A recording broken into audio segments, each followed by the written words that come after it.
What would happen if you lost all the data in your business? Hello, I'm David Lane from Good Choice IT, and today I want to talk very briefly about backups. A few years ago, we used to back up to tape in people's offices. We'd have a tape drive that plugged into the server, and every night someone would swap the tapes over and probably take the tape home with them. Then we went to doing it with hard disks, and they take the hard drives home. But nowadays, we really want to be doing backups to the cloud, or certainly off-site. Now, the problem is that in the last few years, we've seen this development of this technology, crypto-ransomware. Crypto-ransomware, what it does is, if you don't know, it's essentially a virus that encrypts all of the data on your machine and then demands a ransom to get the data back. And even if you pay the ransom, which I strongly recommend you don't do, there's no real guarantee that you'll get your data back. So we've got to make sure we've got a backup of that data that's safe and away from these hackers.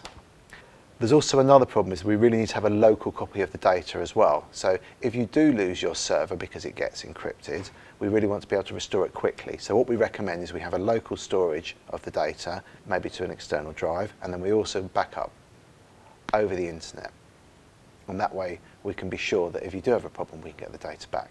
We also have the opportunity then to bring the data up in the cloud. So if your system isn't accessible, maybe you can't get into your office for whatever reason, maybe we can make the data so it's accessible over the internet. In another video, I'm going to talk about how we can get you up and running again as quickly as possible.